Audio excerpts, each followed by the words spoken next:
You're a weed smoker yourself. Heavy.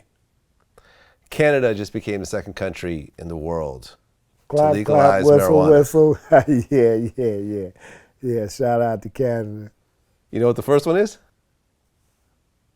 The first Country.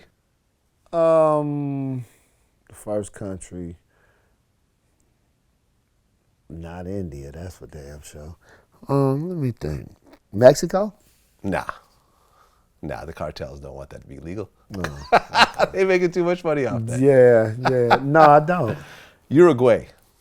In 2013. I would have named 80 countries and wouldn't have said. You would have gone to Uruguay. Nah. Uruguay. I don't even know I can pronounce it right. Not the world's biggest country. Uruguay. Yeah. Uruguay was the first country in 2013 to legalize it.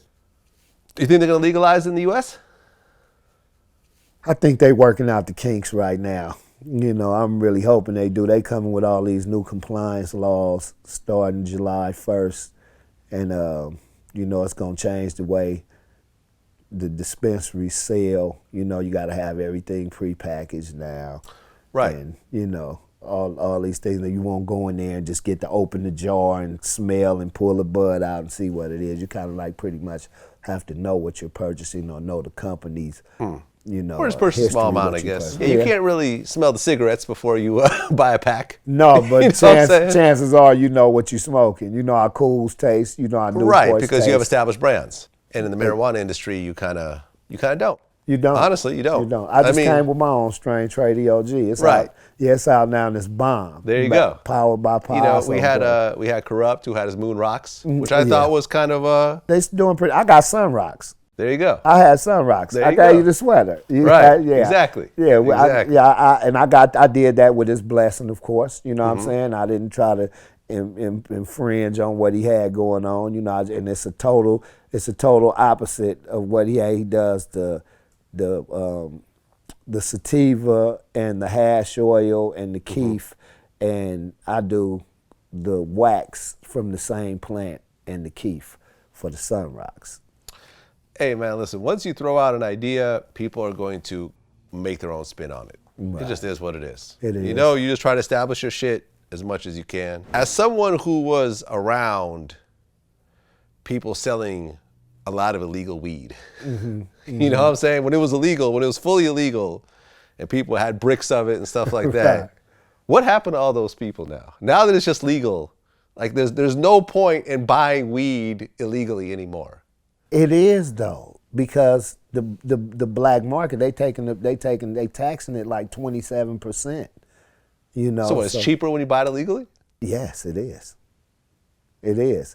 And if you're not operating no dispensary or no weed store or nothing like that, then so people are still selling weed like that? Yes, really? They are. Yes. I just figured that went away. No. You know what it was? Once it became legalized, I had a little bit of money, so I figured, let me just. You quit going to the hood. Let me bypass the weed. You know, the sketchy dude that comes over and wants to hang out after he sells you the weed. You left your plug hanging, man. Well, I don't fuck with my plug no more. Not on the West Coast. No, they on the East Coast, I got my guy who brings me, a quarter every so often. Right. Yeah, but people still selling illegal weed? Yeah, they do. It's cheaper. I know a bunch of people still sell weed. I do outside of the dispensary, and you know, and they stay competitive with whatever prices that the dispensaries are. So they're below that. Operating, they Well, they don't have the overhead. They don't have to hire the armed security guard. They don't need the building. They don't need the staff. They don't need the taxes. Technically, no one's kicking down doors over weed these days anyway. So really. that whole situation went away. But they will be kicking them down real soon. Well, Jeff Sessions then authorized, I think, a $2.5 million budget for the feds, and they've been raiding the Emerald Triangle up there up north.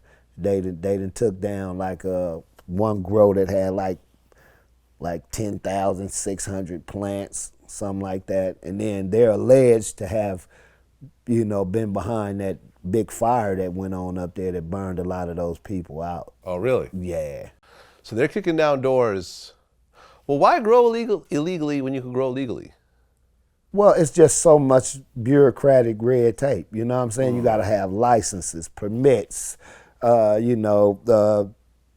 pesticide free or organically grown. You gotta, it's just so many restrictions Right. to having a license, and then you like letting them know like, hey, I'm here. If you want to get me before I'm fully licensed, because I think it's like 4 or 5 different licenses and permits you need to be a legal grower. Yeah, but you also get to skip the jail time. You get to skip the lawyer For costs. some reason, a lot of people don't think about that when they doing what they doing. It's like, yeah. oh, I can go to jail for this? Yeah, you can. But Yeah, you're selling illegal substances. I mean, think about if you had a big liquor plant, like, in Bakersfield or something. Like, you got a warehouse making a bunch of liquor. Yeah. You're selling it out the back. You can't do that. There's a reason why you got Coors and Budweiser. Facts. They went and did it properly. Yeah. That's true. That's true. Yeah, man, I don't get it. People just like taking the shortcut. They do, but I mean, profit. It's always about the profit. You know what I mean? Older you get, you realize that the profit, the short-term profit, is always how you get in trouble. The short-term thinking. And you have to grow into knowing that. You gotta grow into know what I mean? Yeah. It just, everybody just don't get it at the same time, and you don't even really get it at a specific age. It's kind of like, your priorities will tell you. Yeah, you gotta what's look back. important and Look what's back not. at all the times you dropped the ball and why you dropped the ball, and most times it's because of short-term profits. That's it. You know? That's it.